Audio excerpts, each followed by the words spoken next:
Friends, welcome back to my channel Bhojpuri family Pandey recipe. Friends, आज हम जो रेसिपी लेकर के आए हैं बची हुई चावलों से। तो फ्रेंड्स, अक्सर जब हमारे घर में चावल बच जाया करती है तो हम उसे फेंक देते हैं या फिर उसे समझ नहीं आता है मैं इससे क्या करूं। तो फ्रेंड्स, आज जो हम इसकी रेसिपी लेकर के आए हैं आपको बहुत पसंद आएगी। तो फ्रेंड्स, इस रेसिपी को बनाने के लिए हम क्या करेंगे, चावल को अच्छी तरह से मिक्सर जार ग्राइंडर में हमें इसे पेस्ट रेडी करना है। तो अब हम इसमें डाल लेंगे पानी, थोड़ी से पानी डालेंगे और इससे स्मूथ सा बैटर रेडी कर लेंगे। तो देखिए फ्रेंड्स, इस तरह से हमारा बैटर बहुत ही अच्छी तरह से रेडी हो चुका है। तो अब क्या करेंगे फ्रेंड्स, हम इस बैटर को एक बड़े से बाउल में निकाल लेंगे। और देखिए कितना ही इसका थिकनेस आप देख पा रहे होंगे। इसमें 1 कटोरी ये सूजी।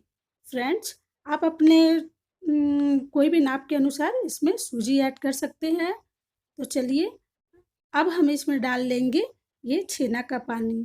तो जी हाँ फ्रेंड्स, हमने इसमें दही नहीं डाला है। और अगर आपके पास में दही है तो दही भी डाल सकते हैं, पर मैंने यहाँ पर डाला है छेना का पानी। तो अक्सर क्या होता है, जब हम छेना फाड़ते हैं तो उसके पानी को फेंक देते हैं, तो ऐसा ना करें। ये बहुत ही हेल्दी होता है शरीर के लिए और बहुत ही अच्छा होता है। तो मैं इसमें इसी को आज डालूँगी और इसे अच्छी तरह से मिक्स कर लूँगी। तो देखिए, हमारा ये बैटर बहुत ही अच्छा तरह से रेडी है और बहुत ही अच्छा लगेगा इसका रेसिपी। तो अब टेस्ट के अनुसार अब हम इसमें डाल लेंगे नमक। आप अपने टेस्ट के अनुसार नमक ऐड कर लें और इसे अच्छी तरह से कर लें मिक्स। और अब हम इसे 20 मिनट के लिए ढक करके रख देंगे ताकि हमारा सूजी जो है अच्छी तरह से फूल जाए। तो 20 मिनट के करीब में फ्रेंड्स देखिए, हमारा कुछ इस तरह का बैटर रेडी हुआ है और हमारी सूजी जो है बहुत ही अच्छी तरह से फूल चुकी है और बैटर बिल्कुल अच्छी तरह से रेडी हो चुका है। तो अब मैं इसमें डालूँगी थोड़े से बेकिंग सोडा, खाने वाला सोडा। तो अक्सर सभी के घरों में आराम से ईज़िली मिल जाता है।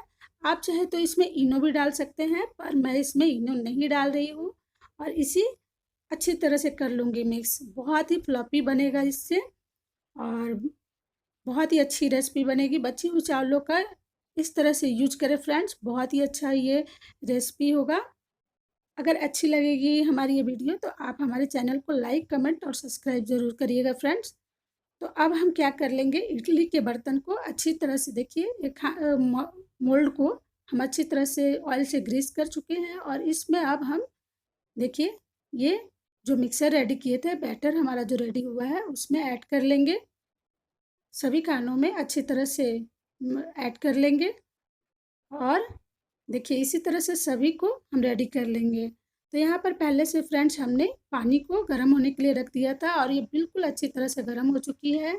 और अब मैं इसमें अपने ये सभी मोल्ड को रख लूँगी। देखिए, तो चलिए, अब हम इसे क्या करेंगे, 15 मिनट के लिए हाई फ्लेम पर हमें इसे पका लेना है। और 15 मिनट के बाद फ्रेंड्स देखिएगा कितना ही अच्छा हमारा ये इडली बनेगा।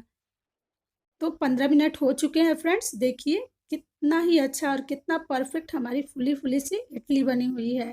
तो आइए नाइफ से हम चेक कर लेते हैं। तो देखिए हमारा नाइफ कितना क्लीन आ रहा है, ये ऑलमोस्ट बहुत ही अच्छी तरह से पक चुकी है। तो इसे हमें ठंडे होने के लिए रख देना है। और देखिए फ्रेंड्स, यहाँ पर हमारा जो है इडली ठंडा हो चुका है और ये देखिए कितना आराम से निकल पा रहा है। तो मैं इसे पास से आपको ज़रूर दिखलाऊंगी फ्रेंड्स कि कितना ही अच्छा और कितना ही जालीदार हमारा इडली बना है। बची हुई चावलों से आप इस इडली को बना सकते हैं फ्रेंड्स, बहुत ही अच्छी रेसिपी है। तो आई होप आपको अच्छी लगी होगी फ्रेंड्स। इस ब्रेड की चटनी के साथ आप इसे बहुत इंजॉय कर सकते हैं। जी हाँ फ्रेंड्स, मैंने इसमें ब्रेड की चटनी बनाई है और ब्रेड की चटनी के साथ ये बहुत ही टेस्टी लग रही थी, सच में बहुत टेस्टी। और फ्रेंड्स, आप इस चटनी की रेसिपी हमारी वीडियो में जाकर के देख सकते हैं चैनल पर।